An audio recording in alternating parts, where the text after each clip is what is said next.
Okay, guys, we went over finding slope from a graph today, and I just wanted to do a few problems with some of you possibly at home that did not make it to class because it's an important concept that we're going to be building on. Slope is just the steepness of a line, and the way we find the slope from a graph is we locate 2 points on the graph. Here, I'm going to do this one.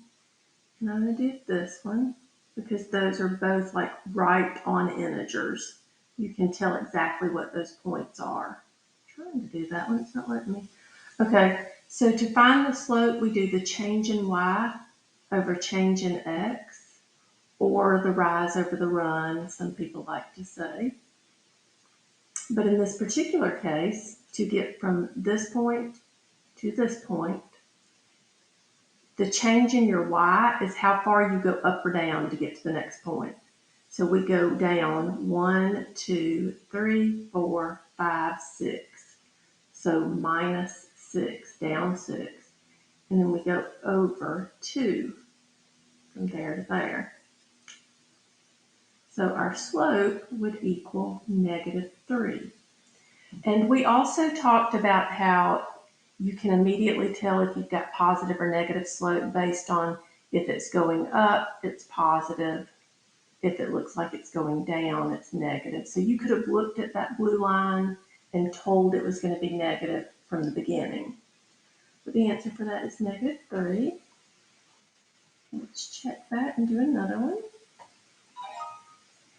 Okay, so again, you want to choose points that are on definite integers. So I'm going to choose this one right here because it's right on that, it's on 0 and 2. 0 on the x-axis, 2 on the y-axis.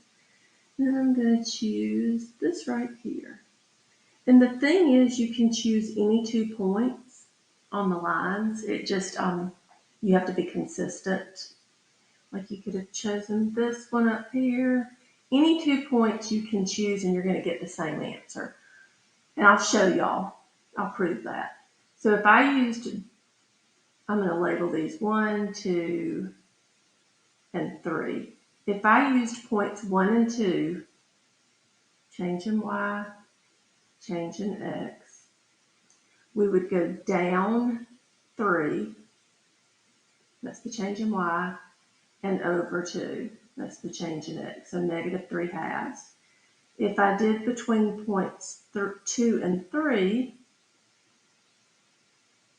we would go down 1, 2, 3, 4, 5, 6, so -6, and we would go over 1, 2, 3, 4, and that would reduce to -3/2. So it doesn't matter which 2 points you choose, you're going to get, if you had chosen to do points 1 and 3, I'll do that with a green. If I had done that, it would have been down 1, 2, 3, 4, 5, 6, 7, 8, 9. So down 9 and over 1, 2, 3, 4, 5, 6, which again, those are both divisible by 3. It would have reduced to -3/2. Okay, I think I may have time for one more.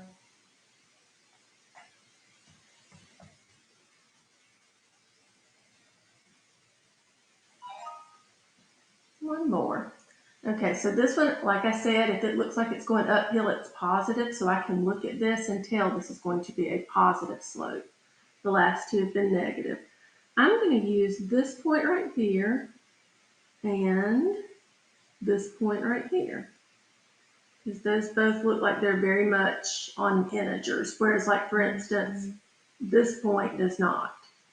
Okay, so we go change in y, how far we go up, 1, 2, 3, 4. How far we go over, 1, 2, 3, 4, 5. So the slope of that line would be 4/5. Okay, that is all I have time for in this. It's about to cut me off. So I just wanted to give a little review of that for any of you that did not show up today. Hope your afternoon goes well.